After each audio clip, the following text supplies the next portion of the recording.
Welcome to Fox Sports Lab AFL Monday review with the Chief. What a weekend. We had the grand final rematch. We're going to kick it off with, Chief, up at Sydney. I thought they were scarred after getting belled in the granny and then the rematch earlier in the season by 93 points at GMHBA Stadium. But a draw didn't help either team, or did it help Geelong more than Sydney? No, I don't think it helped either of them. It was a game that ebbed and flowed. Both had their chances to win. Poor kicking, it comes back to haunt you. But in the end, I think a draw left both teams feeling a little dissatisfied. And see, it's hard to put a finger on who's going to grab those spots at the bottom of the eight, isn't it? Well, it is. So in contention, you got Adelaide, Essendon, Geelong, Giants, Freo, Gold Coast, Sydney. I mean, if you can put Carlton and the Tigers in there, then you got a few more to contend with. But do you think Geelong's on a run now, or do you think Sydney out of the two? Oh, I'd take Geelong over Sydney, no doubt. And they've got some games at GMHBA still to come. Oh, and I mentioned Freo, so on the road again, they've had 73 points. So they're actually, to be honest, had the game at their fingertips with the Doggies, and then they kicked away with Jamara kicking 4 and smashing up their defenders. But have you put a line through Freo now based on that away that they can't win? I'm very close to putting a line through them. That was the game they needed to win. That would have got them up and running, that away win that they needed, get their confidence up, and all of a sudden, maybe they start getting themselves right in contention for the finals. But I just can't have them, Dicko. They can't be this bad away from home, and they can't be so hot and cold. They're a frustrating team to watch. Yeah, frustrating. All right. Now, Essendon, we probably haven't been given as much kudos as we should, because they had a really tough draw. They turned 5-5 after 10 rounds. Then the one on Saturday night was a belter after the siren down Houston. But Port win 12 in a row now. So are we seeing the new clone of Collingwood? These close games are actually winning these games, Port. Now, does that solidify them as probably the grand finalists now? Because they're a good team. CG? They're a good team, Port Adelaide. Make no bones about it. Essendon played well. I mean, that's a really good performance from Essendon, but they had their hearts broken by probably the one bloke that could have kicked that goal from 55 metres with a wet ball after the siren at the end of the night. Extraordinary kick. But you're right, there's something about Port Adelaide that just makes you think, yep, they find ways to win, because I didn't think they played particularly well on the night. So they found a way to get out of jail, albeit at the death knell.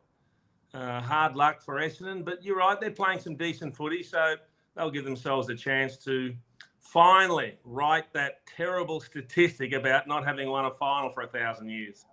Now, based on 2 weeks ago, you said Collingwood daylight. So no, Collingwood Port daylight. Oh, did you now? Okay, yes, I might have to go back to the tape. But you better go back. So are we totally, because I know Brisbane smashed the Tigers by big margin on Thursday night. So are you still Port and Collingwood daylight? Yes. Okay. Awesome. I think Brisbane are a good team, but I still think they're a considerable way behind both Collingwood and Port. And again, Brisbane are doing their best work at the Gabba, and they're going to have to do it away from home at different stages. But the big loser from the weekend, Dicko, no doubt, had to be Melbourne. Yep. Yeah. They're a team that people have high hopes for, and they've been a lock in the top 4 for a long time. But my goodness, were they ordinary. The Giants, to their credit, kept their season alive. It was a really good win. You probably don't expect to play, or you expect to play a wet day up in the North End, but not a cold day at Alice Springs, do you? But they just didn't handle it. And honestly, if you took out Melbourne's win over Collingwood in the last month, their form's very ordinary. So they feel like almost a little bit of a pretender in the top 4. But having said that, Brisbane look a genuine top 4 team, but the rest of them are all making up the numbers in the 8, and it's just one of them's going to fall into a top 4 spot. Yeah, we said that with Melbourne probably 3 weeks before the bye, that they were just labouring a little bit. Yep. But 34, you are the goal king, 34-58 over the last 4 weeks. It just kills you, doesn't it? We keep saying it, poor goal kicking's poor football. If you don't fix those issues up, you're going to lose games.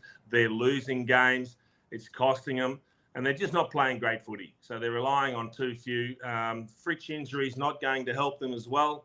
So it's going to be a genuine issue for them. So, and you commented last night on West Coast, just to finish up and say Kilda.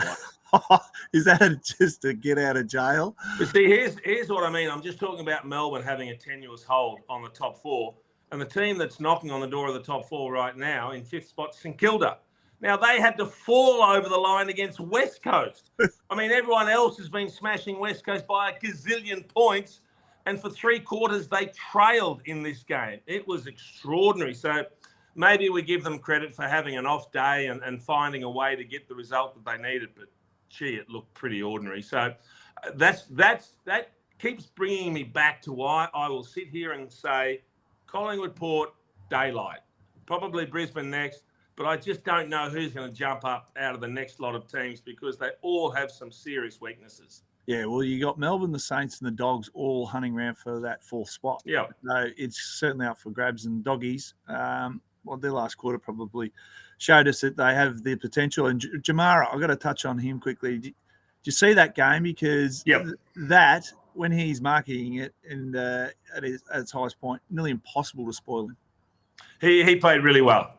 He continues to develop as a player. I think we're going to see a really good one there. But, gee, the Freo defence, they kept allowing him to have a run and jump at the footy. You've got to put some body on him and take away that great leap that he's got. All right, Chief. That's our Monday wrap. See you on Thursday for a preview of the upcoming round. Thanks for your time. I cannot wait. I cannot wait to go. It's round 17 coming up. Ah, wow. What a highlight of my Monday talking to you. All right. That's all we've got time for on Fox Sports Lab AFL. What's gambling really costing you? For free and confidential support, call the number on the screen or visit the website.